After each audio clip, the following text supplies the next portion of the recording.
میں ایک بند عاصی ہوں، خطا کار ہوں مولا۔ وعن ابی ثعلبة الخشنی قال قلت یا رسول اللہ انا اہل سفر نمر بالیہود والنصارى والمجوس فلا نجد غیر آنیتهم قال فإن لم تجدوا غیرها فاغسلوها بالماء ثم کلوا فیها واشربوا رواہ الترمذی۔ حضرت ابو ثعلبہ خشنی رضی اللہ تعالیٰ عنہ کہتے ہیں کہ میں نے عرض کیا یا رسول اللہ، ہم اکثر سفر کرنے والے لوگوں میں سے ہیں، ہمارا گزر یہودیوں، عیسائیوں اور مجوسیوں کی آبادیوں پر سے بھی ہوتا ہے، اس وقت ان کے برتنوں کے علاوہ اور برتن ہمارے پاس نہیں ہوتے، تو کیا ہم ان کے برتن میں کھا پی سکتے ہیں؟ نبی علیہ السلام نے فرمایا، اگر تمہیں ان کے برتنوں کے علاوہ برتن دستیاب نہ ہوں تو ان کے برتنوں کو دھو لو اور پھر ان میں کھاؤ پیو۔ باب الجزیت، جزیہ کا بیان۔ جزیہ جزا سے بنا ہے جو لغوی اعتبار سے بدلہ کے معنی میں ہے۔ اصطلاح میں الجزیۃ ما یؤخذ من اہل الذمۃ، یعنی جزیہ اس محصول اور ٹیکس کو کہتے ہیں جو ذمیوں سے ان کے مال اور جان کی حفاظت کے بدلے لیا جاتا ہے۔ چنانچہ اسلامی حکومت پر ذمہ داری آتی ہے کہ وہ ذمیوں کی جان اور مال اور ان کی عزت اور آبرو کی حفاظت کریں۔ اہل ذمہ پر جزیہ عائد کرنے میں کئی حکمتیں ہیں، مثلا کہ وہ جب اسلام اور اہل اسلام کو قریب سے دیکھیں گے اور کسی طرف سے ان پر کوئی جبر اور پابندی نہیں ہوگی، ہر طرف اسلام کی شوکت اور غلبہ ہوگا، نفاذ اسلام کی برکات ہوں گی، تو بہت جلد اسلام کی آفاقی کشش ان کو اسلام کی طرف کھینچ لائے گی۔ چنانچہ اسی طرح لاکھوں ذمیوں نے قرون اولیٰ میں اسی طرح اسلام قبول کر لیا۔ اور بھی اس کی بہت ساری حکمتیں ہیں۔ آگے جزیہ کی کچھ اقسام ذکر کرتے ہیں۔ جزیہ دو قسم پر ہے۔ پہلی قسم بطور صلح ہے، اور وہ اس طرح کہ کفار ڈر کی وجہ سے جنگ نہ کرے بلکہ بطور صلح لشکر اسلام کے سامنے جزیہ دینا قبول کرے۔ اس طرح جزیہ میں طرفین کی رضامندی ہوتی ہے۔ صلح کے بعد مسلمانوں پر اس کی پاسداری لازم ہوتی ہے۔ اس صورت میں جزیہ کی مقدار پھر طرفین کی رضامندی کے مطابق ہوتی ہے۔ یہ ایک قسم ہوا۔ جزیہ کی دوسری قسم وہ ہوتی ہے کہ لشکر اسلام کفار کے کسی علاقے پر چڑھائی کرے اور جنگ کے بعد اسے فتح کر دیتے ہیں، اور اس کے بعد علاقے کے کفار کی جان بخشی کے بدلے ان پر جزیہ نافذ کر دیتے ہیں۔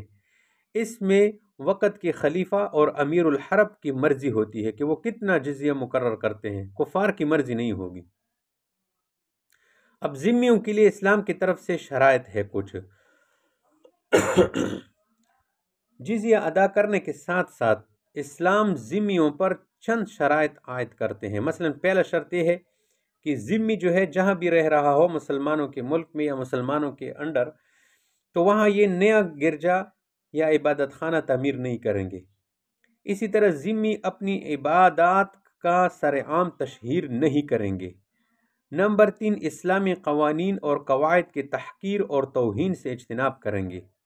نمبر 4، جسم پر کوئی خصوصی علامت رکھیں گے تاکہ ذمی ہونا معلوم ہو، جیسے زنار کا استعمال یا سر پر چوٹی وغیرہ رکھنا۔ نمبر 5، ذمی لوگ مسلمانوں سے عالیشان مکان نہیں بنائیں گے۔ اور نمبر 6، مسلمانوں سے زیادہ شان و شوکت کا لباس استعمال نہیں کریں گے۔ اور نمبر 7، گھوڑے پر سوار نہیں کریں گے۔ آج کل کے زمانے میں مثلا مرسڈیز اور لینڈ کروزر کی سواری نہیں کریں گے۔ اور نمبر 8، جزیہ خود لا کر دفتر میں کھڑے ہو کر اپنے ہاتھ سے دیں گے۔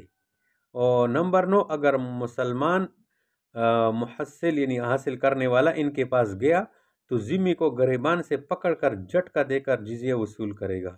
یہ 9 شرائط ہے جن کے بعد نہیں کہا جا سکتا کہ کوئی ذمی شخص اسلام قبول کی بغیر رہ جائے۔ تو جزیہ مقرر کرنا در حقیقت اسلام کی ایک دعوت ہے، لیکن آج کل مسلمان اتنے کمزور ہو گئے کہ ان باتوں کو زبان پر لانا بھی گوارا نہیں کرتے، ورنہ حقیقت تو یہ ہے کہ جو کافر اپنے خالق اور مالک کا باغی ہو جاتا ہے ان کے ساتھ یہ سلوک کرنا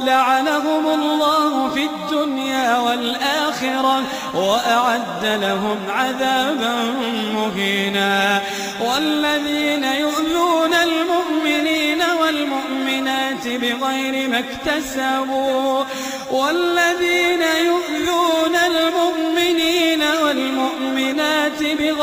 ما اكتسبوا فقد احتملوا بهتانا وإثما مبينا.